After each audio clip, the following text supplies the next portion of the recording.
This is Diamond D with where I'm giving you some love advice, some happiness advice, some everyday good advice to make your day a little more loving. Hi, I'm Diamond D, and this is Love and Happiness, where we will discuss everyday topics on love and happiness to make your day a little bit better. My guest today is Dr. Alvin Kidd, who will be discussing dating and marriage with children. Dr. Kidd is an educational psychologist that has over 22 years of experience in the field of psychology, working with youth, older adults, and mental issues with males in the community. Please welcome Dr. Kidd to today's show. Hi, Dr. Kidd. How are you? Thank you. It's wonderful to be here. So I know you have counseled a variety of different age demographics. Is it easier to counsel teenagers versus adults? Like, what is your most difficult client base? Very interesting question. I think that it depends on points of view. I think that often my feeling is that when you're working with adults, you typically are working with a lot of people who come in with some history. And my general feeling is that when you're working with that history, then there's some assumptions perhaps that can be made. When you're working with young people, then we were talking about pliable, flexible minds, have an opportunity to shape some things, give a different reality, a different experience for them. Hopefully together we go through a journey, we learn some things, and hopefully those things that you learn will produce some different outcomes. So my feeling is that when you're working with adults, and that's a slippery slope because I'm one of those adults that can become very set in our ways and very rigid around certain things that you might want to change. Mm-hmm. So I think that's just kind of a relative question. Mm-hmm. I think some people come prepared to learn, and some people feel like they've learned all they want to learn. Yeah. Do you think there's an ideal time in that relationship to introduce the significant other to the children? And does that ideal time change, based on the age of the child, like if the child was 7 versus 17? Well, I mean, if a child is 7, I think that typically young children only really are mostly thinking of a couple of things, mostly having to do with safety, security, that our needs are being provided for. The young minds are a lot more pliable than the ones that get a little bit older. As they've gotten a little bit older, then they have kind of a direction about what things should look like. Mm-hmm. And they're going to have questions as such. Perhaps at that point, maybe they're used to somebody else not being there. And so, for example, they might become very, very rigid about the idea of an additional person being around because that takes time from them. I'm kind of used to hanging out with my mom. I'm kind of used to hanging out with my dad. Now I got this new person coming around. What's that going to mean for me? Mm-hmm. Does that mean I'm going to get pushed out? Mm-hmm. So we've got those kind of dynamics going on. The younger child is really, I'm not saying that they would be less concerned, but I think that those needs are more easily satisfied. Once they know you're going to be there, once they're clear about what that role is going to be and you're accessible, I think it's a lot easier to make those transitions. What do you think about when the significant other is introduced into the child's life and the child just doesn't like them? They're like, no, make another choice. well, you have some challenges, and I think those challenges they can't be ignored because you want to be with someone and the child's having some difficulties making that transition. You can't ignore the concerns of that child. Needless to say, you've got some work in front of you. If it's going to work or it's going to have any possibility, that's really going to have to be a decision that you're going to have to make whether you want to work it or not, whether you want to endure and try to make that relationship be something that's going to be inclusive of all, or if it's something that you need to give up on. And sometimes you've got to know when to say that I can't do anything more with it. Right. When do you get to the point to know that, I'm just going to give up on a relationship because this is not working? Because you mentioned about trying to work to make the child like the significant other, but how does that work look, and how do you know you are at the point of saying, I'm just going to have to move on. I'm not going to be with my male friend or my female friend, depending on who the person is, because my child doesn't like them. If the child, well, I think at the end of the day, simply put, when the child's not happy. And so I don't think that a relationship should come at the expense of the child's happiness. I really don't believe that. I think you do what you can do, you do the best you can do, and I have a saying, and that is, you try, and then you quit. So because you've tried doesn't necessarily mean that you have to make it be anything. You've given it a good run. If it's not in the cards for it to work, then you've just got to have the wisdom to know to walk away from it. And how do you make it work? Like, how much time would you allow to see whether, that feeling would change or not? Well, I think you'll kind of know. Okay. You'll have an idea. I don't think you can kind of say, oh, I'm going to give it 6 months, or I'm going to give it 3 months. I mean, you may know sooner than that. You may know within a few weeks. This is something that you really want to try to go out on a limb on. And if it's time really to kind of throw it in and say, no, I don't think it's going to be worth what I've seen, what's been created, what's coming out of the experiences of my child. I don't think that this is worth going any further with. What is your opinion about significant others, or even, spouses in a second or third marriage disciplining the child that's not their biological own? How do you handle the situation? Are there steps? What is the solution to that new person in the family, seeing that that child needs to be corrected, but at the same time being respectful of being the new person in the family? Well, those are things that should be ironed out up front. In my opinion, my view, that I think you have to really have an understanding about what your role is going to be as a new person in that child's life.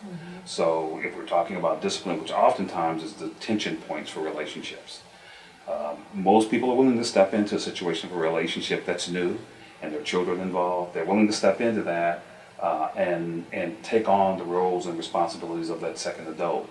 Where it becomes tense is when we get into the areas of discipline. And the trust around that you have to establish around whether your discipline is appropriate.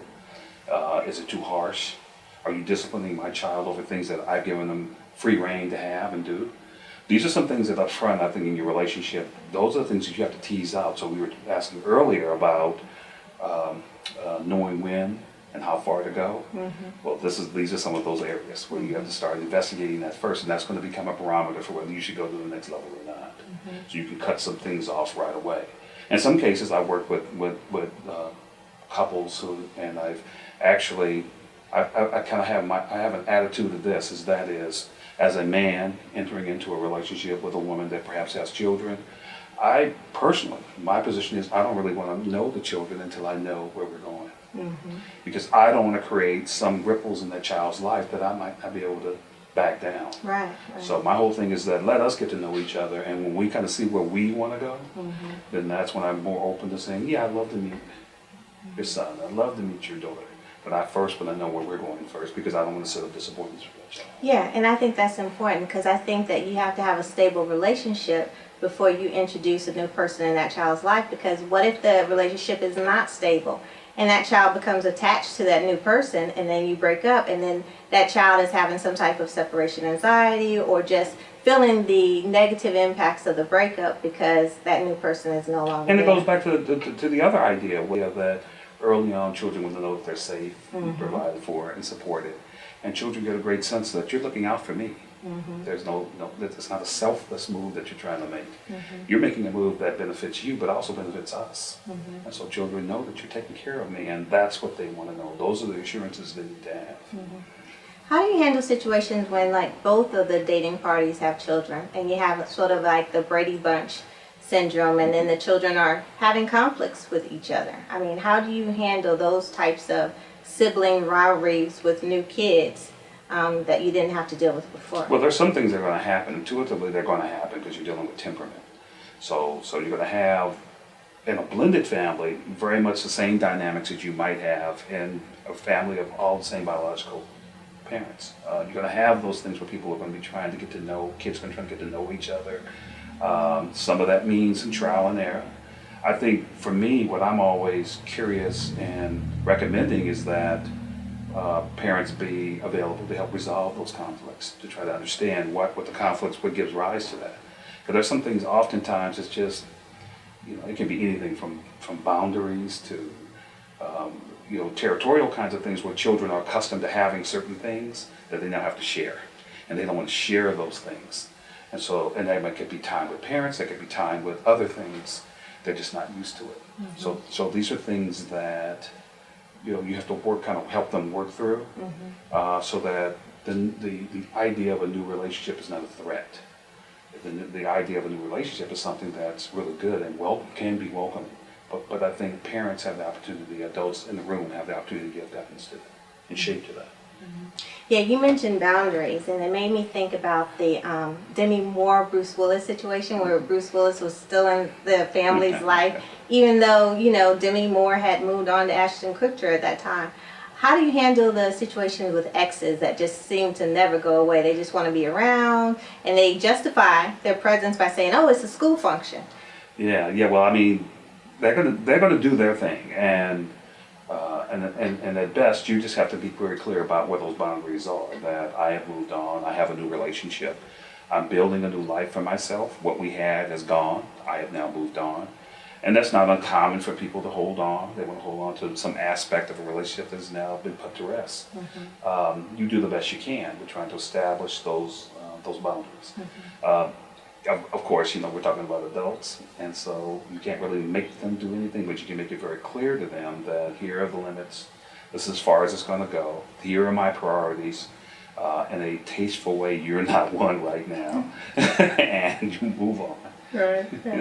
I think we have time for our first caller.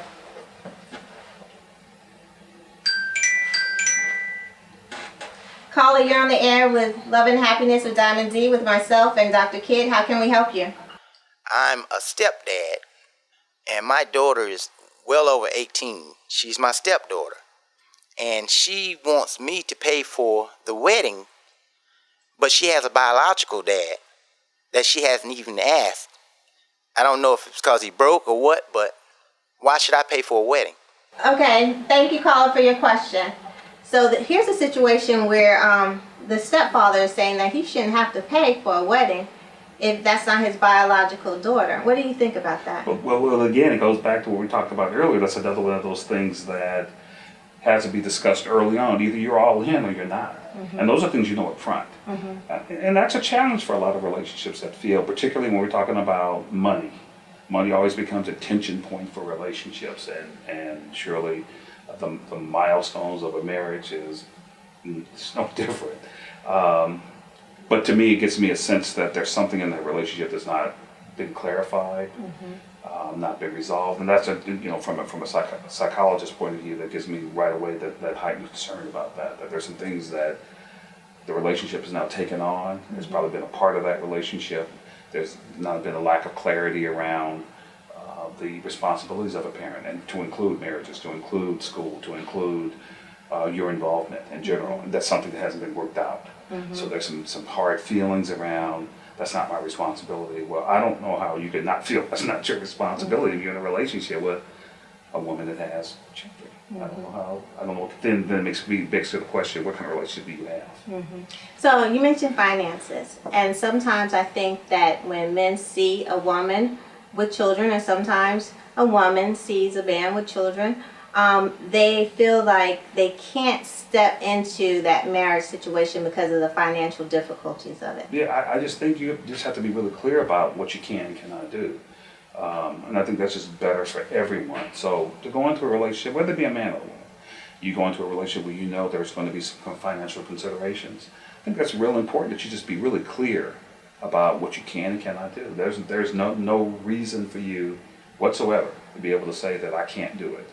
I can't meet that obligation. I can't be responsible in that regard. I think the problem is that we don't vocalize that. We don't say those things. And we let some assumptions be made. We get down the road, and then all of a sudden, it's been implied that you understand this is going to be a part of our relationship. But then somebody pulls back and says, oh, I didn't know it was going to be that I was going to have to start paying for stuff. Oh, now we got a problem now. So I think that, part of being responsible and part of being honest, you just have to have that honesty in your relationship. Yeah, I can understand that position. We have time for a second caller. Hi, caller. You're on the air with Love and Happiness with Diamond D and Dr. Kidd. How can we help you today? Yes, and thank you for taking my call.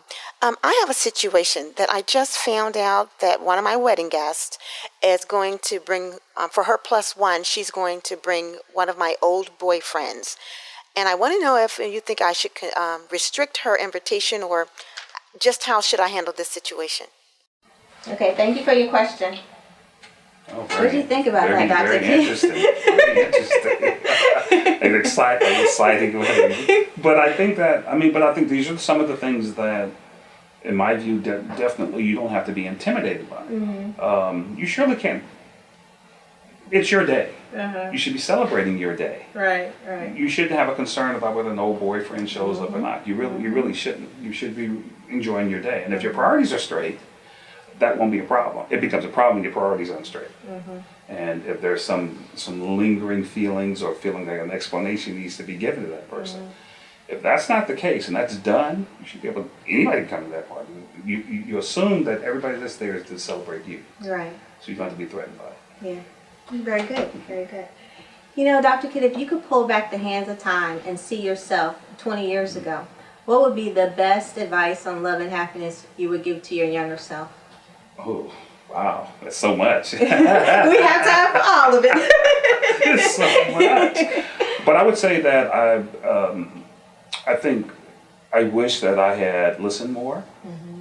I think that I wish that I had been more patient.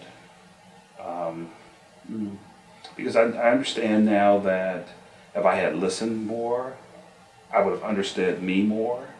And I think that would have given rise to some of the patience that I would have needed. I just, was on my own journey, and because I didn't listen and wasn't patient, I didn't grow in the ways that I really should have and needed. I was kind of forced to do it, and I was forced through circumstances. So I think if I could go back and do it again, I would have listened to a different me. Let's talk a little bit about your career journey to become a psychologist. As I always tell students, my career path was not a straight one. And it was lots of twists and turns and ambiguity or things not being clear. But I think at the end of the day, what helped drive some of those decisions was looking at things that made me happy, looking at those things that gave me a sense of fulfillment, things that I felt I can be a contributor to others, and the fact that I like the interaction, I like to be around people. And I started to look at professions that would provide me with that. But at the same time, I wanted to grow. And what a wonderful jewel, what a wonderful thing to discover in the process of being a psychologist, educational psychologist, but more broadly a psychologist, is that I have simply put, the opportunity to embrace a profession that pays me. So Always good. So I get paid to be me and to develop me and grow. And what better profession could you have that would give you that? Right. I know you mentioned that you worked with young people. Are there any tools that you give the youngsters when they go through like a breakup or, have sort of a crush that doesn't love them back? Well, I mean, first of all, it's just dealing with the realities of life. That's going to happen. You're not going to always be able to have everything you want. The second is that you really should be about, and matter of fact, I just had this conversation, so this is very fresh for me. Just had this conversation, I think, within the last 24 hours. And that is, it's okay for you to take care of yourself. And then taking care of yourself, it's okay for you to give yourself what you need. I think we have time for one more caller. Hello, caller. You're on the air with Love and Happiness with Diamond D and Dr. Kidd. How can we help you today? I want to ask this question, and the question is, how long should a person wait after they break up before they start dating again? Okay, thanks for your question. Oh, very, very interesting. Again, this is one of those things that I never have been one to put any kind of timeline on a person's journey in healing. I definitely don't feel that another relationship is something to rush into. I would say that hands down. I would say that a relationship ended and it ended for a reason. So if it ended, I think the best thing that you can do for yourself, the best favor you can do for yourself is really, one, focus on experiencing healing, getting over, grieving, whatever you need to do. Because if that relationship meant something to you, you're going to be doing that thing. And then second, the person who you might be thinking about in your mind, it doesn't have to be an individual, but let's just say this fictitious person in your mind that's one day you would like to come along, they deserve not to be handled in a way that you've drugged something from the other relationship into it. They deserve that. And so I think that you need to spend some time with you and spend some time with discovery. Spend some time discovering what in that relationship was good and some of the things that you'd like to leave behind. Because it's clearly something not right. That's why it ended. So it's something that wasn't all there for you and it wasn't all there for them. So you need to spend some time really getting to know you, getting to know what didn't work, take the good of what that relationship was, acknowledge some of the things in yourself that probably you could have done a little better with, and let that guide when you're ready for that next relationship. Surely don't be in a hurry. Take some time. What do you think, Dr. Kidd, are the good building blocks and foundations for a healthy relationship? Well, first and foremost, you need communication. I think that's paramount in a relationship. You need to be talking. And within those conversations, there needs to be a level of honesty. Surely if you're talking and you're not being honest with the other person, then you already are setting up some of the dynamics for why the relationship should fail. And I think also, too, there's got to be some sense of integrity, some sense of responsibility that you feel that you owe that other person. So in other words, within the scope of honesty and that communication, that I'm responsible in some kind of way to and accountable to, telling this person the truth, handling this person in a certain kind of way that would suggest that I respect you, that I'm equally invested, and so you're bringing your all to it. So if you're saying that this is a relationship you want to work, you want to surely give all the indications that I'm doing all the work that would set it up for success. And you mentioned the level of honesty and vulnerability in the areas of love. How do you handle it if someone is just not open to being in a committed relationship or being loved? Well, I mean, then simply put, you've already got the writing on the wall. This is someone they're not ready, and you're ready. Then it's not fair to you. Surely you don't want a relationship where you've kind of pushed anybody into being anything. So if you're ready and they're not ready, part of that respect is knowing that I need to move on. Thank you for letting me know. It's not a matter of judgment. It's just a matter of you're ready to move on down the road and live your life, and they're not ready. And you have every right to have a decision in that, every right to have a choice around that, and do what you feel is best for you. And in the process of moving on, how do you feel about them cutting themselves off of social media, blocking people? What's your take on that? Well, if that's what they do, then you have every reason to move on. I mean, it's clear to me that, I think if somebody goes to the extent that they're going to cut you off and block you and things like that, that there's some level of hurt that they haven't dealt with. And that would have been part of your relationship. You would have drug that right into your relationship. So you had every reason to stop it, hold up on that.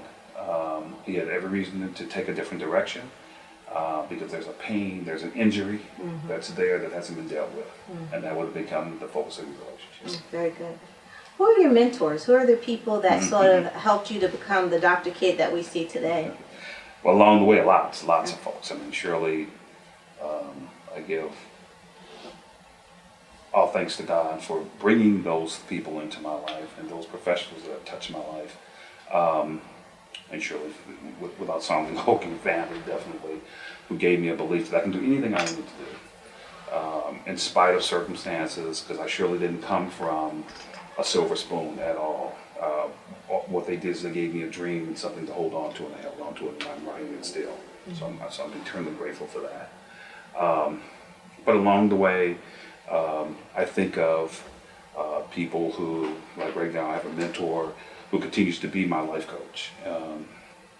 Dr. Norman Chambers, who is a retired tenured faculty member at San Diego State University, who not only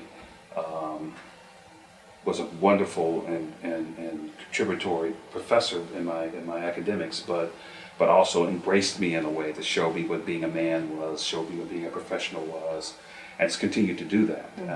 And so I'm eternally grateful for him opening my eyes to that, because as he did, doors swung open to so many others. And the list goes on. There's so many that as I think back, I wish that I would have the opportunity to go to all of them and say thank you. I'm glad that I did before they took whatever directions in their life that they took. But I didn't let those transitions happen without saying thank you.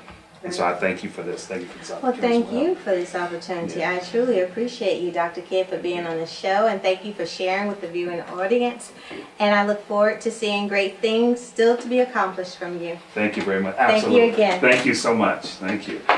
You can check out more Love and Happiness on News Talk 1450 in the D.C., Maryland, Virginia area at 11:30 a.m. every Thursday on The Chris Thomas Show or on the News Talk 1450 app. Thank you to the entire Chris Thomas Show radio family, and especially my big brother Chris Thomas, who put me on his radio show. You can follow Love and Happiness on SoundCloud, Facebook, IG, and Twitter. Let me leave you with one of my favorite quotes on Love and Happiness. It's from Roy Bennett, and he says, "Attitude is a choice, happiness is a choice, optimism is a choice, kindness is a choice, respect is a choice. Whatever choice you make will make you." Thank you for watching Love and Happiness with Diamond D. God bless you, and I love you.